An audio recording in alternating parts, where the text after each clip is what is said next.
দেখতে পাচ্ছেন পরিষ্কার পরিচ্ছন্ন করা চলছে, শীট রেডি করা চলছে।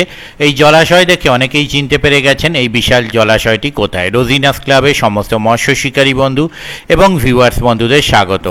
আপনারা দেখতে পাচ্ছেন যে আম গাছের নিচে সুন্দর ছাওয়া লাইন দিয়ে আম গাছ, এবং এই খাদের মানে এই জলাশয়টি হচ্ছে একটি খাদ। এটি হচ্ছে আপনাদের শিকারী বন্ধুদের খুব সুপরিচিত নাপ্তের খাদ, হুগলি জেলা নসিবপুর নাপ্তের খাদ।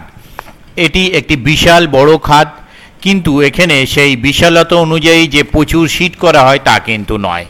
শীট একটা নির্দিষ্ট মাপেই করা হয়, তার বাইরে করা হয় না। 30শে মে 2025 শুক্রবার এই খাদে পাস শুরু হচ্ছে। তবে আপনারা কতটা কি সবাই পছন্দ মতো শীট পাবেন কি না সেটা আমার পক্ষে বলা সম্ভব নয়। ওনাদের কন্ট্যাক্ট নাম্বার স্ক্রিনে ডিসপ্লে করেছি।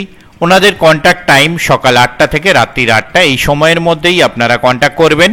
তবে সিট সংখ্যা সীমিত, কজন কি সিট পাবেন সেটাও আমার পক্ষে বলা সম্ভব নয়। যারা কন্ট্যাক্ট করতে ইচ্ছুক তারা এই কন্ট্যাক্ট নাম্বারের মাধ্যমে অবশ্যই কন্ট্যাক্ট করে নেবেন। আর মাছ খাওয়া না খাওয়া কোনোটাই আমার ওপর ডিপেন্ড করে না। হতে পারে যথেষ্ট পরিমাণ মাছ খেলো, আবার এটাও হতে পারে যে যথেষ্ট পরিমাণ কেন খুব সামান্য মাছ খেলো বা খেলো না। তবে এই খাদের রিপোর্ট কিন্তু সেরকম নেই যে রিপোর্ট খারাপ, শিকারী বন্ধুরা মাছ পায়নি। এই খাদের রেপুটেশন কি আছে তা শিকারী বন্ধুরা জানেন, এবং তারা এই কারণেই সত্য সিট বুক করছেন। এই পুকুরে বা এই খাদে যে পাস চলবে সেই পাসের সম্পূর্ণ তথ্য আমি পরের ভিডিওয় আপনাদের সঙ্গে শেয়ার করব। শুধু এইটুকু বলতে পারি, শুক্রবার এবং শনিবার পাস চলবে, তারপরের কথা পরে চিন্তা ভাবনা করবেন বলেছেন কমিটি। আর একটা জিনিস খুব কঠোরভাবে মানতে হবে যে 3 গাছার বেশি ছিপ ফেলতে পারবেন না।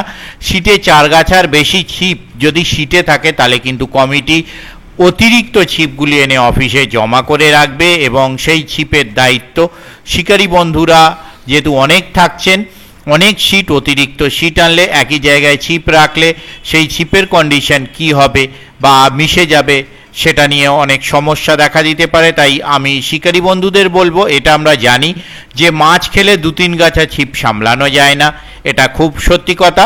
কঠোরভাবে আপনারা 3 গাছা ছিপ মেনটেন করে, এবং ওনাদের যে নিয়মাবলী আছে সেগুলো আমি জানিয়ে দেবো, সেই সব যারা মানতে পারবেন তারা ছিপ ফেলতে আসবেন।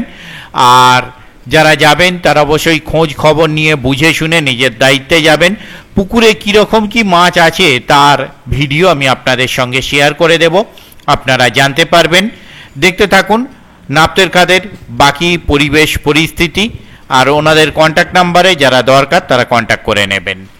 আর আবারও বলছি, সম্পূর্ণ তথ্য পরের ভিডিওয়ে শেয়ার করব। মাছ দেখানোর ভিডিও আমি পরে শেয়ার করে দেব, যেটা বেশ কিছুদিন আগে একবার জাল দেয়া হয়েছিল, সেই জালের ভিডিও মানে দিন 10 আগে জাল দেয়া হয়েছিল, সেই ভিডিও আমার কাছে আছে, আমি শেয়ার করে দেব। আমি আপাতত বিদায় নিচ্ছি, ধন্যবাদ।